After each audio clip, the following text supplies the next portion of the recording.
This video looks at critical race theory, what it is, what it isn't. It has been much maligned. It's been presented in a distorted, cartoonish way.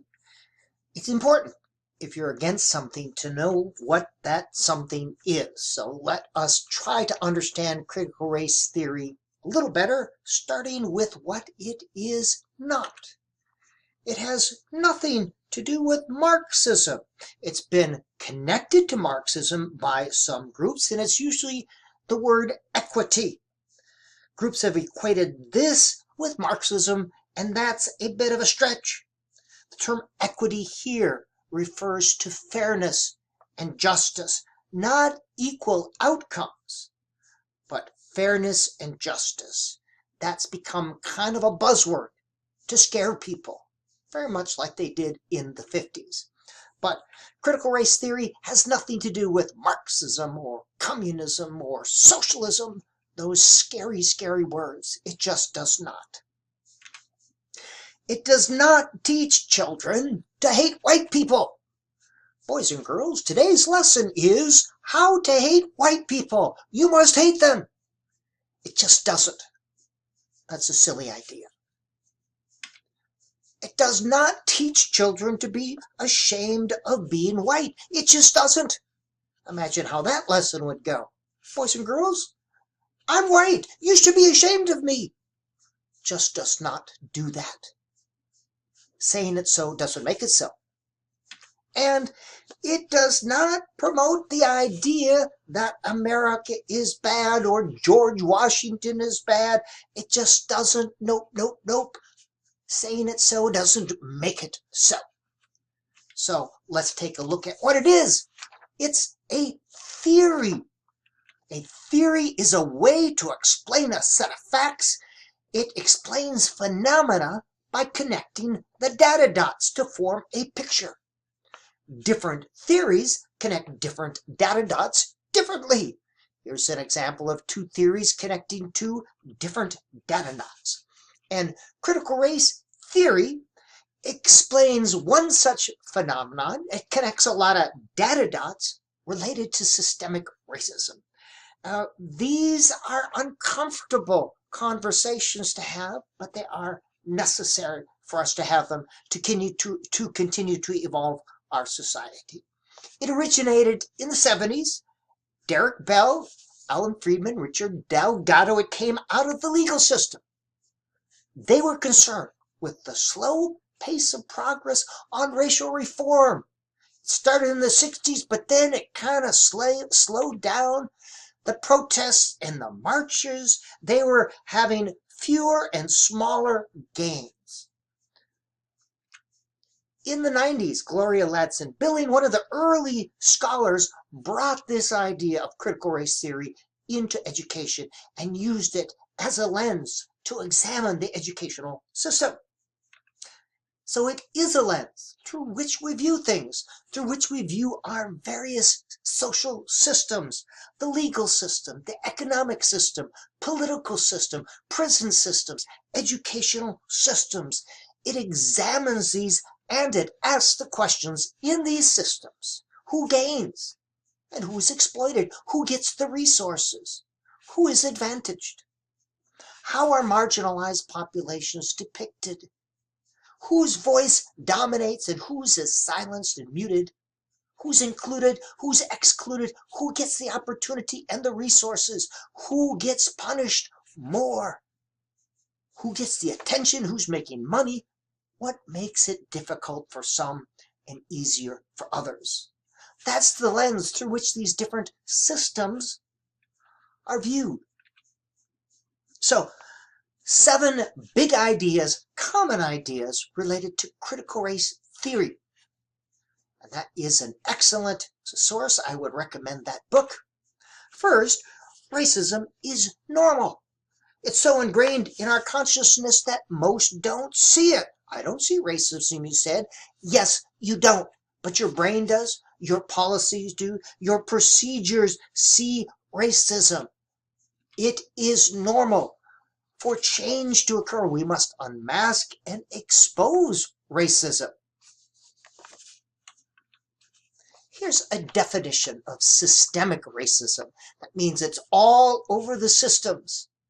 Systemic racism has to do with systems, political, economic, legal, judicial, educational, and includes the policies, procedures, rules, laws, regulations, traditions, institutions, and the paradigms, that's our view of reality, that disadvantage people of color while providing an advantage to the white privileged majority in terms of opportunities and resources.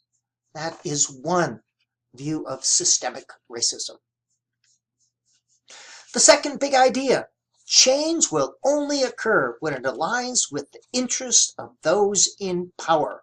For people of color, change will occur only when it coincides with the changing economic conditions and the self-interest of the 1 to 5% of those in power. As an example, Daniel Snyder, owner of the Washington former Redskins, said, "I will never change that logo, not ever." But then a thing happened. The sponsors started pulling their ads, and all of a sudden he had an epiphany. He decided it needed to be changed to the Washington football team. Same with the Milwaukee Bucks during the playoffs. They said, "Nope, we're not playing." Millions of dollars were at stake. All of a sudden, the NBA said, maybe we might want to take this Black Lives Matter stuff seriously. Change will only occur when it coincides with the interests, the political and the economic interests of those in power. Race is a social construct. It has no basis in biology. It's an arbitrary category based on the physical appearance that society has created. It's based around the idea of this mythical white norm. This is normal. If you're not white, it's abnormal. It's a sorting mechanism that creates winners and losers. It's a social construct. No person has a single identity. That's intersectionality.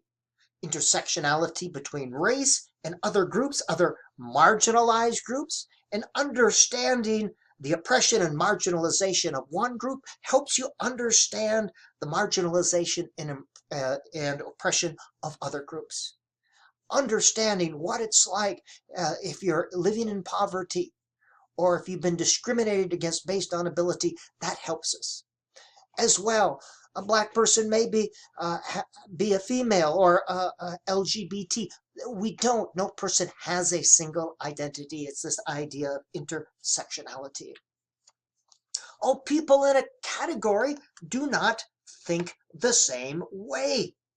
Physical characteristics by race do not indicate a deeper underlying commonality of shared traits or shared ideas. One famous black person shouldn't be asked to speak for all black people, to be a spokesperson for systemic racism. And this is where it gets a little hard to look at, but this idea, the voice of the people must be heard. Their experiences must be honored. The perceptions, these are essential in making progress towards social justice and racial equity. And there are a variety of ways that people's voices are muted and muzzled. One of them is numbers without context, providing a study, a quantitative study. 63% of, in the 7th percentile, 92% of. Numbers without context provides a distorted reality. And in education, when quantitative research is the only way to use to find causal relationships, that creates a distorted view of reality. It disallows voices. Another powerful way of disallowing voices is the dismembering or misremembering of history. History is described only in terms or through the eyes of the privileged majority. The histories of marginalized groups are misremembered, or cartoonish configurations are used, distortions or omissions or blatant misrepresentations of the groups. And these pictures are hard to look at because we know they're real. It's the McGraw-Hill version of history that gets repeated over and over again for so many years that we think that is the history of America. Books like these describe a decidedly different view of the history of our country. It's told from something other than a white Eurocentric perspective. These pictures are hard to look at because we know they're true. It happened. This is part of our history. These pictures are hard to look at because we know they're true. This is part of our history. We can't ignore it. Now, this does not say that America is bad or that white people should be ashamed. Absolutely not. It doesn't say we should exclude some history. It simply says we need to fully remember all of American history. There are some really good things that have happened. But remembering all of U.S. history, that's how we continue to evolve our thinking and continue to evolve our society. Now, developmentally appropriate. We would not present pictures like this to an elementary classroom. Absolutely not. What we present of U.S. history is developmentally appropriate. So don't get all whooped up about that. Again, we're not saying that you should not include important historical events. Absolutely not. Simply says that we need to provide the whole story, not just part of the story, not just the story told through the eyes of a white Eurocentric perspective, but the whole story. And the last idea, cultural superiority and a mythical norm are factors in maintaining systemic racism.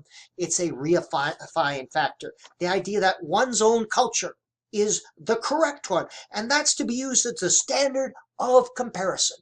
That's called cultural parochialism.